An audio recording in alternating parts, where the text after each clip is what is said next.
परिवार में 5 लोग थे। ओम प्रकाश, उनकी पत्नी सुमित्रा, बहू भावना, बेटा राहुल और एक थी उनकी बेटी प्रियंका। वैसे तो ओम प्रकाश और सुमित्रा के घर में सब कुछ ठीक ठाक था, लेकिन सुमित्रा की एक आदत थी। घर में कुछ भी गलत या सही हो तो वो किसी से कुछ नहीं कहती, और भावना स्वभाव की इतनी सीधी सादी थी कि अगर कोई उसके साथ गलत भी करता तो भी वो उसे कुछ नहीं कह पाती। इसी के चलते प्रियंका और राहुल घर में मनमानी चलाते रहते, क्योंकि घर को संभालने वाली औरतें इस तरह से रहती थी जैसे वो गूंगी और अंधी हो। माँ, मैं अपनी सहेलियों के साथ पिकनिक पर जा रही हूँ। ठीक है बेटा, चली जाओ। और मुझे आने में रात हो जाएगी, देर से ही आऊंगी मैं। अच्छा, कोई बात नहीं बेटा। अरे भावना, तुमको एक बार में समझ में नहीं आता क्या? नाश्ते में फिर से पराठे बना के रख दिए। कितनी बार तुमसे कहा है कि मेरे लिए ढंग का नाश्ता बनाया करो। ठीक है जी, आगे से ध्यान रखूंगी। अरे ये बहू से किस तरह से बात कर रहे हो तुम राहुल? अरे तो और क्या करूं पापा, इसको कहीं बात एक बार में समझ में ही नहीं आती। सुमित्रा, तुम अपने बेटे को समझाती क्यों नहीं?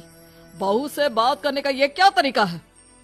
अरे जिसकी जैसी मर्जी आए करो, मुझे क्या। भावना बेटा, तुम भी तो कभी कुछ कहा करो। इस तरह क्यों सबकी बातें सुनती रहती हो? कोई बात नहीं पापा जी, सब ठीक है। रात को काफी देर तक प्रियंका घर नहीं आती, और जब वापस लौट कर आती है तो एक लड़की के साथ बाइक पर बैठकर। सुमित्रा और भावना दोनों ही प्रियंका को लड़की के साथ देख लेते हैं। आज तो जोर से डांट पड़ने वाली है, लेकिन मैं डर क्यों रही हूँ? माँ तो सब कुछ देखकर भी अंधी बनी रहती है। और रही बात भाभी की, वो किसी को कुछ नहीं बताने वाली। कहने को भगवान ने आवाज दी है, लेकिन गूंगी है गूंगी। अरे प्रियंका बेटा, इतनी रात को कॉलेज से लौट कर आ रही हो? कहाँ गई थी तुम? पापा, वो सहेली के घर पर थी, पढ़ाई करने के लिए रुक गई थी। अच्छा, ठीक है, जाओ अपने कमरे में जाओ और सो जाओ। सुमित्रा ने अपनी बेटी को एक लड़की के साथ इतनी रात को आते देखकर भी उससे कुछ नहीं कहा, और भावना ने भी इस बारे में किसी से कोई बात नहीं की। कुछ दिनों के बाद मामा जी का फोन आया था। उन्होंने प्रियंका के लिए कोई रिश्ता ढूंढा है। लड़के वाले उसे देखने आ रहे हैं। अरे मुझे नहीं करनी शादी वादी, किसी लड़की को बुलाने की कोई जरूरत नहीं है। ये तुम क्या कर रही हो प्रियंका बेटा? तुम्हारी शादी की उम्र हो चली है और तुम्हारे मामा जी ने बहुत अच्छा रिश्ता बताया है। पापा, अब जिद क्यों कर रहे हैं? और आप क्यों मेरी मर्जी के खिलाफ शादी कराना चाहते हैं? अरे माँ, इसको समझाइए ना। आपकी बेटी, आप तो बस चुपचाप सब कुछ होते हुए भी देखती रहती हैं। अरे तो क्या कहूँ, और मेरे कहने से क्या हो जाएगा? वैसे भी गलत क्या हो रहा है, सब कुछ सही तो है। भावना बहू, देखो तो प्रियंका हमारी बात नहीं समझेगी, लेकिन वो तुम्हारी हम उम्र है। क्या पता तुम्हारे कहने से उसे कुछ समझ में आ जाए। नहीं पापा जी, मेरे कहने से कुछ नहीं होगा। मैं प्रियंका को कैसे समझा सकती हूँ? वो ननद है मेरी, कहीं मेरी किसी बात का बुरा मान गई तो? सुमित्रा और भावना में से कोई भी प्रियंका को कुछ नहीं समझाता। इस बात से राहुल और ओम प्रकाश जी दोनों ही परेशान हो जाते हैं। और फिर जब लड़का प्रियंका को देखने के लिए आता है, मुझे आपकी बेटी बहुत पसंद है, मैं उसके साथ शादी करने के लिए तैयार हूँ। देखो, मुझे तुमसे शादी नहीं करनी, और ये बात जितनी जल्दी समझ में आ जाए अच्छा रहेगा। अरे तो फिर आप लोगों ने मुझे यहाँ बुलाया ही क्यों? माफ कर दो बेटा, वो हमारी बेटी जरा गुस्से में है, हम उसे समझाने की कोशिश करते हैं। हाँ, देखिए आप नाराज मत होइए, वो तो उसने बस ऐसे ही कह दिया होगा। अरे कोई ऐसे ही कुछ कहता है क्या? और ये आपकी पत्नी और माँ, ये दोनों इस तरह चुपचाप क्यों बैठे हैं, जैसे इस घर के मेंबर ही ना हो? आपके घर में सब कुछ ठीक तो है ना? अरे सब कुछ ठीक है बेटा। सुमित्रा, समझाओ ना अपनी बेटी को। अरे क्या समझाऊं, क्या होगा समझाने से? सब ठीक ही तो हो रहा है, गलत क्या हो रहा है? भावना, प्रियंका को अंदर लेकर जाओ और उससे समझाओ कि कितना अच्छा रिश्ता है। इतना अच्छा लड़का है, इस तरह से बिहेव ना करे। नहीं जी, मैं किसी से कुछ नहीं कह सकती जी। अरे अजीब परिवार है, मुझे तो यहाँ से निकलना पड़ेगा। इस तरह से तो आपकी बेटी की शादी किसी से नहीं हो सकती। जिसके घर की औरतें गूंगी और अंधी बनकर बैठ जाए, उस घर का कुछ नहीं हो सकता। ओम प्रकाश और राहुल सुमित्रा और भावना की हरकतों की वजह से बहुत परेशान हो जाते हैं। एक दिन वो दोनों आपस में बात करते हैं। पापा, समझ में नहीं आता कि भावना और माँ को कैसे समझाया जाए। सही कहते हो बेटा, तुम और मैं काम के सिलसिले में सारा दिन घर के बाहर रहते हैं और घर की दोनों औरतें जिन्हें सारा घर संभालना चाहिए गूंगी और अंधी बनकर बैठी हैं। पापा, आप ही बताइए इसका क्या उपाय है।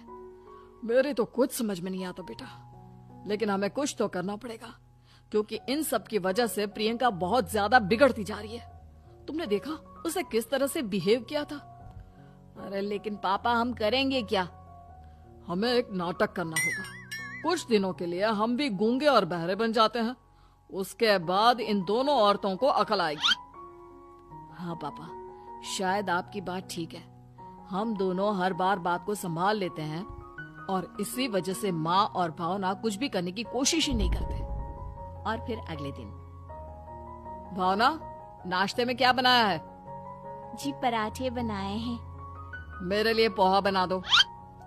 अच्छा जी, ठीक है, अभी बना देती हूँ जी। बहू, नाश्ते में क्या बनाया है? पापा जी, पराठे हैं और पोहे बन रहे हैं। अरे बहू, मुझे तो उपमा खाने का मन था, मेरे लिए उपमा बना दो। ठीक है पापा जी, अभी बना देती हूँ। भाभी, जल्दी से जरा मेरा कॉलेज का टिफिन तो पैक कर देना।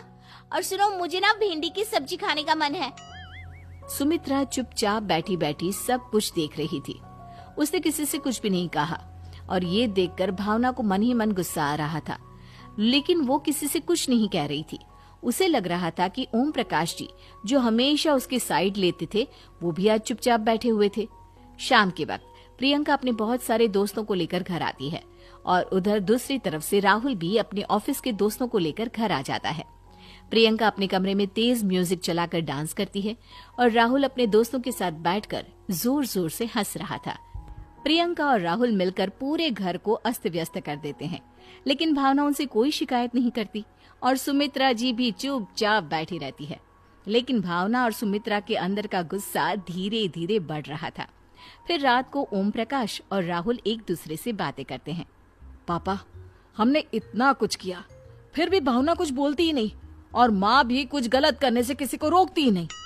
तुम चिंता मत करो बेटा, इन दोनों के अंदर का गुस्सा भर रहा है और बहुत जल्दी बाहर आने वाला है। अगले दिन, अरे बहू, ये कपड़े धुले हैं या गंदे हैं? पापा जी, कपड़े तो मैंने धोकर ही आपकी अलमारी में रखे थे। मुझे तो साफ नहीं लग रहे, एक बार और धो देना। प्रियंका, मैं सोच रहा था कि तुम्हें उस लड़के से शादी नहीं करनी है ना, मत करो। एक काम करो, वैसे भी क्या रखा है शादी वादी में, तुम्हें जो लड़का पसंद है उसके साथ जाकर कोर्ट मैरिज कर लो। इस बार ओम प्रकाश और राहुल की बात सुनकर भावना और सुमित्रा के अंदर का गुस्सा जाग उठता है।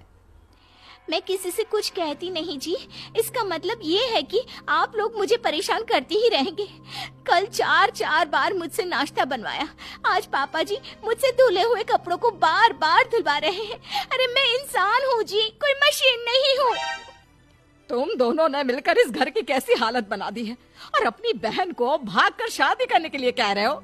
तुम भाई हो या दुश्मन? ओम प्रकाश और राहुल जोर जोर से हंसने लगते हैं। अरे इसमें हंसने की क्या बात है? हम लोग यहाँ इतने परेशान हो रहे हैं जी, तुम लोगों को ऐसी हरकत करने के बाद भी हंसी आ रही है। ये क्या कर रहे हैं जी आप दोनों? यही तो हम चाहते थे कि सुमित्रा, तुम अंधी होकर ना बैठी रहो। घर में कुछ भी गलत हो तो उसे रोकने की कोशिश करो। और भावना, तुम अपने साथ हो रहे गलत व्यवहार पर भी कभी मुंह नहीं खोलती। ये सही बात नहीं है। मैं चाहता था कि तुम्हारी भी जुबान खुले, तुम गलत बात का विरोध करो। गूंगी बहू और अंधी सास की ये जोड़ी इस घर में अब नहीं चलेगी।